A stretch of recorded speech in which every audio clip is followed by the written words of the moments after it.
जय श्री कृष्ण, जय श्री श्याम। श्याम प्रेमियों, आज हम आपको बताने वाले हैं कि बाबा श्याम की जिस तरह से हम जन्मदिन मनाते हैं, उसी प्रकार से बाल गोपाल का भी जन्मदिन हर साल आता है।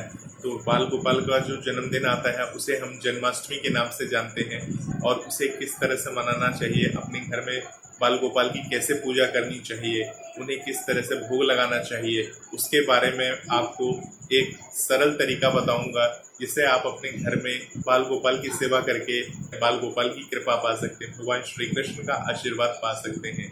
तो सेवा आप कैसे करेंगे? तो भगवान श्री कृष्ण की जन्माष्टमी भाद्रपद मास में कृष्ण पक्ष की अष्टमी तिथि को मनाई जाती है। हर साल जन्माष्टमी तिथि आती है, और जन्माष्टमी में आपको बाल गोपाल की सेवा कैसे करनी चाहिए, उनका जन्मदिन कैसे मनाना चाहिए, उसके बारे में आज मैं पूरी बातें आपसे करने वाला हूँ। तो पूरा वीडियो को आप लोग अंत तक जरूर देखिएगा। बाल गोपाल की सेवा आप बहुत ही आसान तरीके से कर सकते हैं। जिस प्रकार से आप अपने घर में अपने बच्चों का ध्यान रखते हैं, अपने परिवार का ध्यान रखते हैं, उसी प्रकार से आप बाल गोपाल की भी सेवा कर सकते हैं।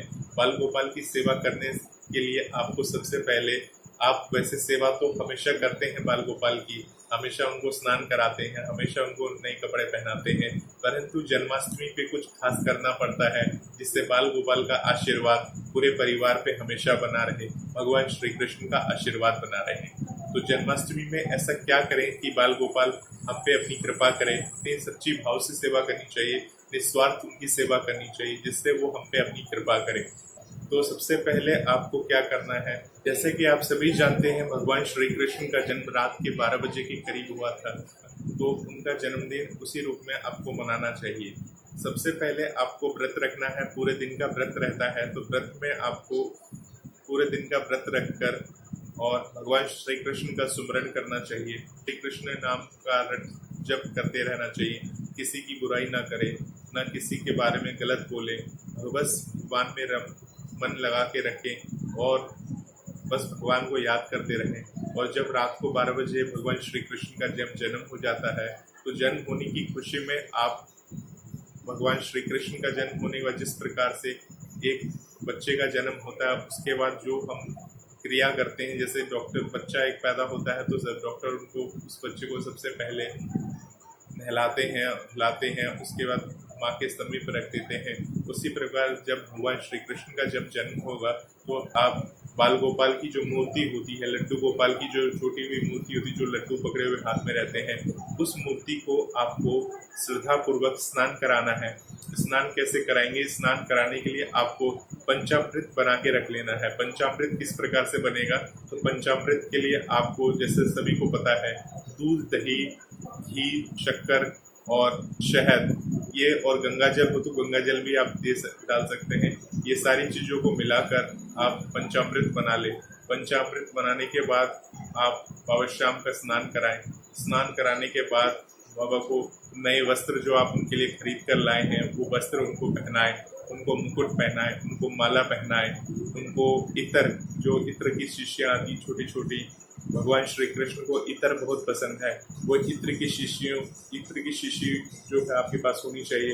इत्र को सीधा कपड़ों पे अर्पण ना करें, जैसे हम लोग भी इत्र लगाते हैं तो रुई में लगा के लगाते हैं, ताकि इत्र की खुशबू बनी रहे। तो जो वस्त्र आपने बाबा श्याम को, यानी बाल गोपाल को आपने जो वस्त्र पहनाया है, उनके वस्त्र पे थोड़ी सी रुई में भिगो के इत्र को आप अर्पण कर सकते हैं। नहीं तो आप एक पुष्प लीजिए, गेंदे का जो फूल होता है, वो फूल में इत्र को मिला के वो पुष्प शाम को अर्पण करिए। आपके ऊपर भगवान श्री कृष्ण की पूर्ण कृपा बनेगी। तो इस तरह से बाल गोपाल की आपको सेवा करनी है, उनको नए वस्त्र धारण कराने हैं, और इस तरह से उनकी साज सज्जा करनी है। जब उनका आप स्नान कर देते हैं पंचामृत से, तो पंचामृत से स्नान करने के बाद ये सारा काम कर लेना है आपको। उसके बाद उनको उनके पालने में, एक पालना, मार्केट में काफ़ी सारे पालने मिलते हैं, एक छोटा सा ही पालना खरीद लीजिएगा। जब बच्चे को हम तैयार कर देते हैं, तो बच्चे को फिर सुलाने के लिए पालना में भी, उनको पालना में रखते हैं, झूला झुलाते हैं, तो उनको अच्छा लगता है काफ़ी। इसी प्रकार से जब आप पालने में भगवान श्री कृष्ण को रखेंगे, सजा धजा के, पूरा मुकुट पहना के, सब कुछ पूरा तैयार साज सज्जा करके, तो उनको भी बहुत अच्छा लगेगा जब आप पालना में उनको झुलाएंगे। तो उन्हें बहुत आनंद आता है, उन्हें बहुत अच्छा लगता है। तो इस तरह से अब आपने इतना कर दिया, इतना करने के बाद अब आती है उनकी भोग की बारी। तो भोग कैसे लगाएंगे? तो भोग के लिए आपको अपने घर में ही घर का बना हुआ प्रसाद भोग में लगाइए, क्योंकि बाहर का आप जानते हैं, बाहर से आप मिठाइयाँ खरीद के लाते हैं, कैसे बनाते हैं, क्योंकि जन्माष्टमी का पर्व है, बहुत ज़्यादा डिमांड होता है, किस तरह से बनी है, कैसे बनी है, वो आपको नहीं पता होता है। मैं किसी पे उंगली नहीं उठा रहा हूँ, परंतु क्या होता है, जो घर में हम भोग बनाते हैं वो काफ़ी हद तक शुद्ध होता है।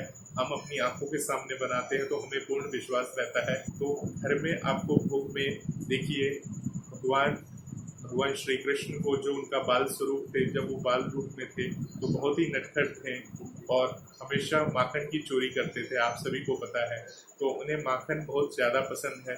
तो आप अपने घर में माखन मिश्री जो भी है वो आप रख सकते हैं और इस तरह से माखन मिश्री का भोग जो है वो भगवान श्री कृष्ण को अर्पण कर सकते हैं।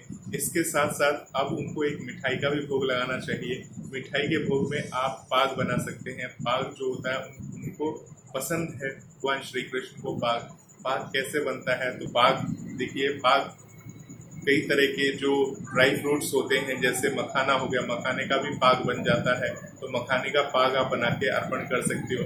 मखाना का पाग कैसे बनता है, आप यूट्यूब में बहुत सारी वीडियोस हैं, आप जाके वहाँ सर्च कर सकते हो और उस वीडियो को देखकर आप पाग को बना सकते हो अपने घर में। पाग बनाने की विधि बहुत ही सरल है। घर में बहुत ही सुंदर तरीके से शाम के लिए आप भोग बनाइए और उन्हें पाग अर्पण करिए, पंचामृत अर्पण करिए। भगवान श्री कृष्ण को धनिया पंजीरी का भी भोग लगा सकते हैं। जन्माष्टमी पर भगवान श्री कृष्ण के बाल रूप यानी लड्डू गोपाल की पूजा होती है। सबसे पहले लड्डू गोपाल को दूध, दही, शहद और जल से अभिषेक करना चाहिए। अब श्री कृष्ण के बाल रूप को झूले में बिठाए और उनको झुलाना चाहिए। भगवान को माखन मिश्री, लड्डू, धनिया पंजीरी और दूसरी मिठाइयों का भोग लगानी चाहिए। रात के 12 बजे के बाद भगवान श्री कृष्ण की विशेष पूजा अर्चना करनी चाहिए। पूजा हो जाने पर लड्डू गोपाल की आरती भी करनी चाहिए। उसके साथ साथ आपको भगवान श्री कृष्ण को माखन मिश्री का भोग लगाना चाहिए। जन्माष्टमी पर श्री कृष्ण को माखन मिश्री का भोग जरूर लगाना चाहिए, क्योंकि ये भोग उन्हें बहुत ही अधिक प्रिय है। इसे बनाने के लिए आपको केवल सफ़ेद मक्खन और मिश्री चाहिए होता है। दोनों को एक साथ मिला लें और इसमें तुलसी पत्ता डालें। इससे भगवान का प्रसाद पूरा माना जाता है। इसके साथ साथ भगवान श्री कृष्ण के जन्मदिन पर उन्हें धनिया पंजीरी का भोग भी लगाया जाता है। ये भोग धनिया पंजीरी, पाउडर, घी, कटे हुए बादाम, किशमिश, काजू और मिश्री के साथ बनाया जाता है। धनिया को भूनकर इसमें सभी चीज़ें मिलाकर इसे तैयार कर सकते हैं।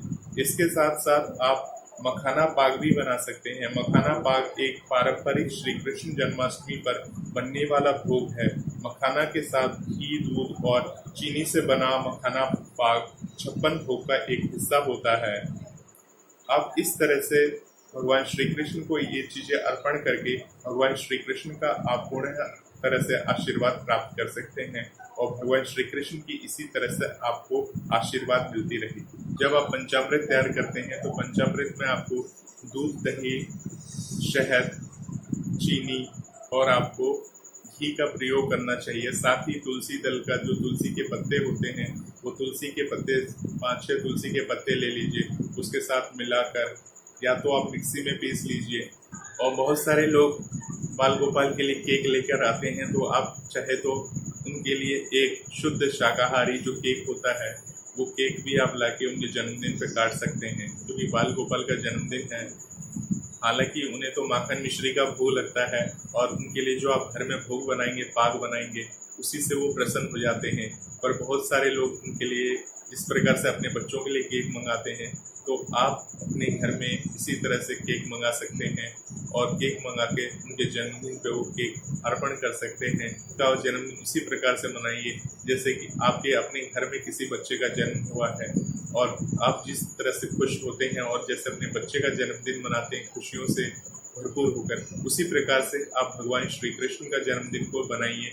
देखिएगा, अगर आपके घर में बच्चे नहीं हैं तो भगवान श्री कृष्ण आपके घर में खुद अवतार लेंगे एक दिन इसी रूप में। तो भगवान का जन्मदिन पूरा श्रद्धापूर्वक और भावपूर्ण आपको करना चाहिए। अब देखिए, अब आपने इतना कुछ कर लिया, भगवान श्री कृष्ण का भोग लगा दिया, भोग अर्पण कर दिया, भगवान श्री कृष्ण को नए कपड़े पहना दिए, उनके बाल स्वरूप को नए कपड़े पहना दिए आपने, और सारा कुछ आपने कर दिया। अब आपको भगवान श्री कृष्ण का आरती पूरे परिवार के साथ कर लेनी है। आरती भगवान श्री कृष्ण की कर लीजिए। सर्वप्रथम श्री गणेश जी महाराज की आरती करेंगे, उसके बाद आप भगवान श्री कृष्ण की आरती कर लीजिए, लड्डू गोपाल की आरती कर लीजिए। आरती करने के बाद उनसे आशीर्वाद ले लीजिए। आशीर्वाद लेने के बाद आप अपने व्रत का पारण कर सकते हैं। जो आप व्रत जो आपने रखा है उनके लिए, उनके जन्म के लिए, उस व्रत का पारण कर दीजिए श्रद्धापूर्वक। भगवान श्री कृष्ण की कृपा आप पे, पूरे परिवार पे इसी तरह से बनी रहेगी। हर साल भगवान श्री कृष्ण का जन्मदिन आता है, जिसे हम जन्माष्टमी के रूप से जानते हैं। ऐसा नहीं है कि जन्माष्टमी में ही आपको भगवान श्री कृष्ण का जन्मदिन मनाना है। जब भी आपका दिल करे, जब भी आपका मन करे, भगवान श्री कृष्ण तो हमारे हृदय में होते हैं, हमारे साथ होते हैं। भगवान श्री कृष्ण का जब जन्म होता है, बहुत ही हर्षोल्लास का दिन होता है, जिसे हर किसी को मनाना चाहिए। अब भगवान श्री कृष्ण की कृपा आप सभी पर बनी रहे, बाल गोपाल की कृपा बनी रहे। आप सभी श्याम भक्तों को जन्माष्टमी की हार्दिक शुभकामनाएं। जय श्री श्याम, जय श्री कृष्ण।